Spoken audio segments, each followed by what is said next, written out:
दोस्तों, आज के इस वीडियो के अंदर हम आप सभी के साथ में आपकी क्लास 8 जियोग्राफी सब्जेक्ट के चैप्टर नंबर 6 को स्टार्ट करने वाले हैं।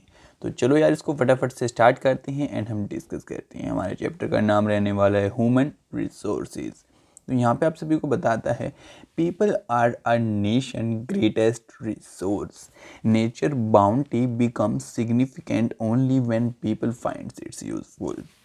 It is peoples with demands and abilities that turn them into resources. Hence, human resources is the ultimate resource. Healthy, education, and motivated people develop resources as per their requirements. Human resources, like other resources, are not equally distributed over the world. They differ in their educational levels, age, and sex. Their numbers and characteristics also keep changing. अब यहाँ पे आप सभी को बताता है कि भाई जो हम पीपल्स होते हैं, हमें सबसे जो हमारे नेशन की सबसे ग्रेटेस्ट रिसोर्स हम लोग होते हैं। यहाँ पे बताता है कि हम लोग ही जो एक पार्क होता है या फिर आपको कोई फॉरेस्ट होता है, एक उसको एक रिसोर्स के अंदर कन्वर्ट करते हैं। ये हमारी डिमांड्स हैं, हमारी एबिलिटी हैं, जो किसी भी चीज़ को एक रिसोर्स के अंदर बदल देती हैं। ठीक है। अब यहाँ पे आप सभी को बताता है कि अगर कोई इंसान यहाँ पे हेल्थी होगा, एजुकेटेड होगा, मोटिवेटेड होगा डेवलपमेंट को लेकर, तो यार वो यहाँ पे बहुत सारे चेंजेस लेके आ सकता है। उसी के साथ में हमारी बहुत सारी नई रिसोर्स हम लोगों को देखने को मिल सकती है। अब यहाँ पे आप सभी को आगे बताता है कि हमारे जो ह्यूमन रिसोर्स है ना, वो वर्ल्ड में इक्वली डिस्ट्रीब्यूटेड नहीं है। यानी कि कहीं पे तो हम लोगों को ज़्यादा स्किल्ड पर्सन देखने को मिलती हैं, कहीं पे लो स्किल्ड पर्सन देखने को मिलती हैं, और उनकी अलग अलग लेवल की एजुकेशन है, अलग अलग लेवल की एज है। और आपका मतलब कि कई बार तो हम डिस्क्रिमिनेशन भी करते हैं सेक्स के बेस पे कि ये गर्ल है, ये बॉय है, ऐसा कुछ आपका। ठीक है। अब यार डू यू नो के अंदर आप सभी को बताता है the government of India has a ministry of human resource development. कि भाई जो हमारी गवर्नमेंट ऑफ इंडिया है उसकी एक मिनिस्ट्री है ह्यूमन रिसोर्स डेवलपमेंट की। ये जो आपकी मिनिस्ट्री थी, ये 1985 के अंदर इन लोगों ने आपकी बनाई थी। अब यहाँ पे बताता है कि इस मिनिस्ट्री का जो आपका एम है वो ये है कि जो पीपल्स की स्किल हैं उनको ये लोग इम्प्रूव कर पाएँ। This just shows how important people are as a resource for the country. हम इसी बात से एक अंदाज़ा लगा सकते हैं कि जो हम पीपल हैं कितने इम्पोर्टेंट हैं हमारी कंट्री के लिए। अब दोबारा से डू यू नो के अंदर आप सभी को एक फैक्ट बताता है और कहता है प्रधानमंत्री कुशल विकास योजना वो started in 2015 aiming to train 1 crore Indian youth from 2016 to 20. The objective of this scheme is to encourage toward employable skills by giving equality of training to probable and existing wage earners. कि भाई जो आपकी government की scheme थी 2015 के अंदर start करी गई थी। 1 करोड़ से ज़्यादा जो हम लोग हैं, हम लोगों को ट्रेनिंग देने के लिए, जिससे कि हम लोग अपनी वेजेस को बढ़ा पाएँ और एक अच्छी स्किल को यहाँ पे एक्वायर कर पाएँ। ठीक है। उसी के साथ में आप यहाँ पे इसको देख सकते हो। यहाँ पे आपको बता रखा है कि जो टीचर है, यहाँ पे ये लड़की कहती है there is 500 children in school. कि हमारे स्कूल के अंदर 500 बच्ची हैं। तभी जो ये टीचर होती है कहती है how many peoples do you think there are in the whole world. कि पूरे वर्ल्ड के अंदर कितने लोग हो सकते हैं। फिर ये लड़का यहाँ पे दिखा रखा है, कहता हुआ there are 30 childrens in my class. ये कहते हैं कि मेरी क्लास के अंदर 30 बच्ची हैं। फिर ये लड़की कहती है कि हमारे स्कूल के अंदर 500 बच्ची हैं। फिर टीचर कहती है कि पूरे वर्ल्ड के अंदर आप इमेजिन करो कितने बच्चे हो सकती हैं।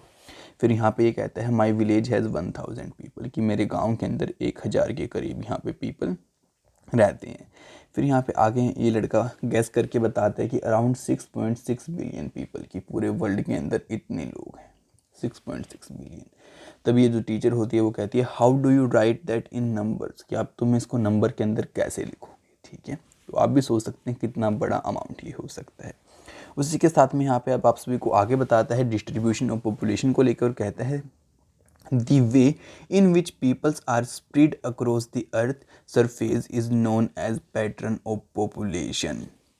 कि भाई जिस तरीके से लोग यहाँ पे हमारी पूरी अर्थ के सरफेस पे फैले हुए हैं, उसी तरीके से हम लोगों को पता लगता है आपके पैटर्न ऑफ पॉपुलेशन डिस्ट्रीब्यूशन का। More than 90% of the world population live in about 30% of the land surface. कि आपकी 90% से ज़्यादा लोग 30% ज़मीन के ऊपर आपकी रहते हैं। हम यहाँ पे बताता है the distribution of population in the world is extremely uneven. कि जो हमारा वर्ल्ड है, यहाँ पे जो आपकी जनसंख्या है उसका डिस्ट्रीब्यूशन सही से नहीं है। बिल्कुल यहाँ पे आपका मतलब अनइवन तरीके का डिस्ट्रीब्यूशन हम लोगों को देखने को मिलता है। अब यहाँ पे बताता है कि some areas are very crowded and some are sparsely populated, कि कुछ एरियाज़ के अंदर तो हम लोगों को बिल्कुल भीड़ भाड़ देखने को मिलती है और कुछ हम लोगों को बिल्कुल खुले मतलब कि एकदम से ऐसे दिखाई देते हैं। फिर बताता है the crowded area are the south and the south east Asia, Europe and north east eastern northern America. Very few people live in high latitude areas, tropical deserts, high mountains and the areas of equatorial forest. कि भाई आपके मतलब कि कुछ ही लोग ऐसे हैं जो कि आपके मतलब कि ऐसे जो आपका नॉर्थ अमेरिका का रीजन हो गया जहाँ पे आपकी ज़्यादा बर्फ़बारी होती है, जहाँ पे बड़ी बड़ी पहाड़ियाँ होती हैं, थोड़ी चोटियाँ जैसी मतलब कि बहुत जैसे स्टीप स्लोप होते हैं, वहाँ पे बहुत कम लोग हम लोगों को रहते हुए दिखाई देते हैं। ज़्यादातर जो लोग होते हैं वो आपके इक्वेटोरियल रीजन के पास रहते हैं, ठीक है। उसी के साथ बाकी आप एक बार इस चार्ट के ऊपर नज़र डाल के देख सकते हैं कि यहाँ पे देखो जो एशिया के अंदर लोग रहते हैं वो आपके येलो कलर में यहाँ पे शो कर रखे हैं, तो कितनी ज़्यादा पॉपुलेशन यहाँ पे रहती है। उसी के साथ में अब जो आपके यूरोप के अंदर लोग रहते हैं वो यहाँ पे ऑरेंज के उससे शो कर रखे हैं। अब आप यूरोप की पॉपुलेशन देख सकते हैं। उसी के साथ में यहाँ पे अफ्रीका के लोग आपको शो कर रखे हैं पर्पल कलर के अंदर। फिर यहाँ पे आपको जो आपके सेंट्रल और साउथ अमेरिका के अंदर रहते हैं वो लोग आपको ब्लू कलर के अंदर शो कर रखे हैं। फिर जो आपके नॉर्थ अमेरिका में रहते हैं देखो वो कितनी कम है यहाँ पे आपके, और जो ग्रीन लोग हैं वो यहाँ पे जो आपका ऑस्ट्रेलिया हो गया, न्यूजीलैंड हो गया, जो आपकी आइसलैंड कंट्रीज़ हो गई वहाँ पे रहते हैं। तो अब इनको भी देख सकते हैं, बिल्कुल ग्रीन का एक ही बंदा यहाँ पे इन लोगों ने शो कर रखा है। उसी के साथ में अब यहाँ पे आप सभी को बताता है many more people live north of the equator than south of the equator. कि भाई जो हमारी अर्थ है इसका आप सभी को पता है यहाँ से इक्वेटर जाता है, कि भाई यहाँ पे बहुत सारे लोग आपके इक्वेटर की नॉर्थ की साइड रहते हैं एज़ कम्पेयर टू अगर हम साउथ साइड से कंपेयर करके देखें तो। फिर यहाँ पे आप सभी को आगे बताता है almost 3/4 of the world people live in 2 continent Asia and Africa. कि भाई जो आपके अगर हम आप सभी को बताएं कि 3/4 जो आपके लोग हैं ना वर्ल्ड पॉपुलेशन के, वो सिर्फ 2 कॉन्टिनेंट्स के हम लोगों को रहते हुए दिखाई देते हैं। तो हो गई आपकी एशिया और दूसरी हो गई आपकी अफ्रीका। अब यहाँ पे आप सभी को आगे बताते हैं 60% of the world people stay in just 10 countries. कि भाई आपके जो 60% लोग हैं पूरे वर्ल्ड के वो सिर्फ आपके 10 देशों के अंदर रहते हैं। All of them have more than 100 million people. कि भाई मतलब कि हर एक के अंदर मतलब कंट्री के अंदर आपके 100 मिलियन से ज़्यादा पीपल हम लोगों को देखने को मिलती हैं। अब यहाँ पे आपको पॉपुलेशन शो कर रखी है मिलियंस के अंदर, आप देख सकती हैं चाइना की सबसे ज़्यादा है, उसी के साथ फिर हमारा इंडिया का नाम आता है, फिर यूएसए हो गया, इंडोनेशिया, ब्राज़ील, बांग्लादेश। तो आप इन सभी का चार्ट यहाँ पे स्टडी कर सकते हैं, बिल्कुल ईजी है। अब यहाँ पे आप सभी को कहता है locate and label these countries on the outline map of the world. कि आप जो आपके इन कंट्रीज़ का पता लगाने की कोशिश करो आपके वर्ल्ड के मैप के ऊपर, ठीक है। अभी आपका 2011 का सेंसस है, अभी हमारा 2021 का सेंसस भी आप सभी के सामने आएगा, क्योंकि हमारा 10 सालों के अंदर एक बार सेंसस आता है, आप सभी को पता ही होगा। अब यहाँ पे आगे आप सभी को बताता है डेंसिटी ऑफ पॉपुलेशन के बारे में, और कहता है population density is the number of people living in a unit area of the earth's surface.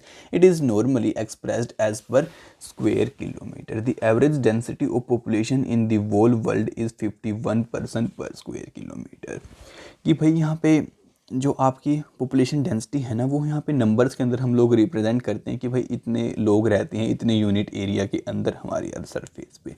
फिर बताते हैं कि भाई यहाँ पे जो आपकी एवरेज डेंसिटी अगर हम आप सभी को बताएं ना पूरे वर्ल्ड की, तो वो आपकी 51% रहती हैं पूरे आपके 1 स्क्वायर किलोमीटर के अंदर।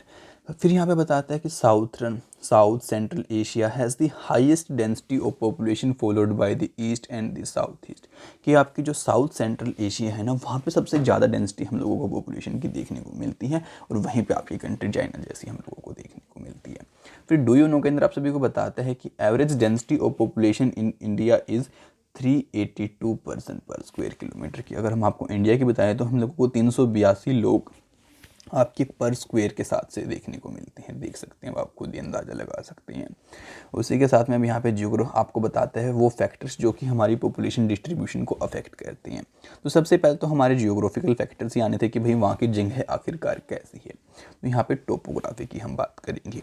बताता है people always prefer to live on plains rather than mountains and the plateaus because these area are suitable for the farming, manufacturing and service activities. The Ganga Plains are the most densely populated area of the world, while mountains like the Andes, Alps and Himalayas are sparsely populated. यहाँ पे आप सभी को कहते हैं कि भाई जो पीपल हैं हमेशा प्रेफर करते हैं आपके प्लेन एरिया के ऊपर रहना एज़ कम्पेयर टू वो जो आपका पहाड़ी इलाका होता है, थोड़ा प्लेटू टाइप का इलाका होता है उसके मुकाबले, ठीक है। और यहाँ पे बताते हैं कि यहाँ पे जो ये जो आपके प्लेन्स होते हैं गंगा नदी के आसपास होते हैं, आपके इंदस नदी के आसपास भी हम लोगों को देखने को मिलते हैं।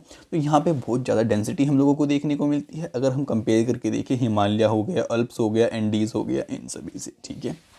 उसी के साथ दूसरा फैक्टर होता है हमारा क्लाइमेट। तो यहाँ पे बताता है people usually avoid extreme climate that are very hot और very cold like the Sahara desert, polar region of the Russia, Canada and Antarctica. कि भाई जो लोग होते हैं अवॉइड करते हैं ऐसे क्लाइमेट में रहना जो कि बहुत ज़्यादा ठंडे होते हैं या फिर मतलब कि जहाँ पे बहुत आपकी हैवी अमाउंट में बर्फ़ रहती है वैसे एरियाज़ में, क्योंकि यार वहाँ पे आप सभी को पता है रहना इतना अच्छा नहीं रहता और अच्छे से रहा भी नहीं जाता है। उसके बाद जो दूसरा फैक्टर होता है वो होती है हमारी सोयल यानी मिट्टी की, वो भाई उपजाऊ है नहीं है, क्या वहाँ पे हम लोग खेती कर सकते हैं, नहीं कर सकते हैं, ठीक है। तो यहाँ पे आप सभी को कहता है agriculture. Fertile plain such as the Ganga and Brahmaputra in India, Hwang He China, Jiang in China and Nile in Egypt are the densely populated. कि जहाँ पे हम लोगों को रिवर जाती हुई दिखाई देती है उसके आसपास का जो एरिया होता है वहाँ पे हम लोगों को ज़्यादा जनसंख्या देखने को मिलती है। फिर यहाँ पे अब आगे आप सभी को बताता है water. People prefer to live in the areas where fresh water is easily available. कि लोग ऐसे एरियाज़ में रहना भी पसंद करते हैं जहाँ पे उन लोगों को पानी बहुत ईजिली मिल जाता है। The river valley of the world are densely populated while desert have sparse population. कि भाई जो आपकी यहाँ पे रिवर की वैली होती है वहाँ पे हम लोगों को ज़्यादा पॉपुलेशन देखने को मिलती है। अगर हम आप सभी को बताएं कि किसी रेगिस्तान की बात करें, क्योंकि यार वहाँ पे आपका पानी मिल जाता है लोगों को पीने के लिए, वहाँ पे नहीं मिल पाता है। फिर यहाँ पे मिनरल्स के बारे में आप सभी को बताते हैं और कहता है area with mineral deposit are more populated, diamonds, minerals of South Africa, discovery of the oil and the Middle East to setting of the people in this areas. कि जहाँ पे हम लोगों को मिनरल्स देखने को मिलती हैं, जैसे कि अगर हम बात करें आपके डायमंड माइंस की जो कि साउथ अफ्रीका के अंदर है, वहाँ पे लोगों की ज़्यादा जनसंख्या हम लोगों को देखने को मिलती है। ये भी जाहिर सी बात है, आप आगे खुद से समझ सकते हैं, कुछ ज़्यादा कुछ यहाँ पे इतना समझाने का नहीं है। फिर अब सेकंड फैक्टर हम लोगों को बताता है social, cultural and economic factor. कि वहाँ पे हमारा समाज कैसा है, कल्चर कैसा है लोगों का, और इकोनॉमिक फैक्टर वहाँ पे क्या क्या हमारे रहते हैं। तो सबसे पहले सोशल में आप सभी को लोगों को बताता है areas of better housing, education and health facilities are more densely populated. कि जहाँ पे लोगों को अच्छी हेल्थ फैसिलिटी मिलेगी, अच्छी मतलब एजुकेशन फैसिलिटी मिलेगी और मतलब अच्छी हाउसिंग फैसिलिटी होगी, तो जाहिर सी बात है वो लोग वहाँ पर रहना प्रेफर करेंगे। जैसे एग्जाम्पल के तौर पर आप पुणे को ले लीजिए। फिर यहाँ पे कल्चर पे आप सभी को बताता है प्लेसेस विद रिलीजियस और cultural significance attract people, Varanasi, Jerusalem and Vatican City are some example. कि भाई कुछ आपके शहर ऐसे होते हैं जो कि कल्चरली लोगों को अट्रैक्ट करते हैं, जैसे कि हो गई आपकी वाराणसी हो गई, जेरूसलम हो गई, वेटिकन सिटी हो गई। यहाँ पे आपके रिलीजन से रिलेटेड हम सब लोगों को काफ़ी सारी चीज़ें देखने को मिलती हैं। फिर आप सभी को बताता है इकोनॉमिक के बारे में। कहता है industrial areas provide employment opportunity, large number of peoples are attracted to these areas, Osaka in Japan and Mumbai in India are two densely populated areas. कि जहाँ पे लोगों को हमें इंडस्ट्री देखने को मिलती है वहाँ पे भी ज़्यादा लोगों की डेंसिटी हम लोगों को देखने को मिलती है। वो इसलिए होता है क्योंकि वहाँ पे लोगों को ईजिली यहाँ पे एम्प्लॉयमेंट फैसिलिटी मिल जाती है। और हम आपको एग्जाम्पल के तौर पे बताएं तो आप ओसाका जापान ले लीजिए और हमारा मुंबई ले लीजिए, वहाँ पे बहुत सारी इंडस्ट्री हम लोगों को देखने को मिलती है। अब ग्लोसरी के अंदर आप सभी को बताता है life expectancy, it is the number of years that an average person can expect to live. कि जो आपकी लाइफ एक्सपेक्टेंसी होती है ये आपके नंबर ऑफ साल होते हैं जितना एक एवरेज पर्सन आपका चाहता है कि भाई इतने साल मैं यहाँ पे ज़िंदा रह सकता हूँ, मतलब कि वो एक अनुमान लगा लेता है, ठीक है।